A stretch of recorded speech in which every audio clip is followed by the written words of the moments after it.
Intoksikimet janë dhe një ndër faktorët e riskut, besoj edhe për kancerin e gjirit. Nuk e di a ka influenca në nivele ushqimore, sepse ne kemi pasur mjek të cilët thonë ushqimi, toksikimet nga ushqimi janë dhe ato një mënyra se si na ushqemi është shumë e rëndësishme për të kuptuar se sa të shëndetshëm do të jemi. Dhe kjo është gjë shumë e rëndësishme, shumë është primare. Është thjesht mënyra si na ushqemi që do të na çojë në një gjatësi ose jo. Patjetër që po.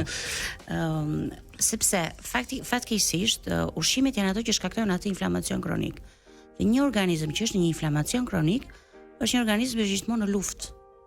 Dhe detyrimisht qelizat kanceroze janë qeliza normale që lindin te të gjithë njerëzit. Është pjesë normale e ekzistencës sonë.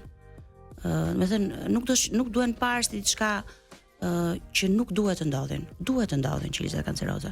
Por është pikërisht një inflamacion kronik që i bën ato të jenë të forta, të shumohen dhe që i bën mëlçin të paaft për të bërë shkatrimin e tyre dhe krijimin më pastaj të një patologjie tumorale në gjë ose jo vetëm, dhe në vende të tjera të trupit. Pra ushqimi është thelbësor, shumë i rëndësishëm. Patjetër.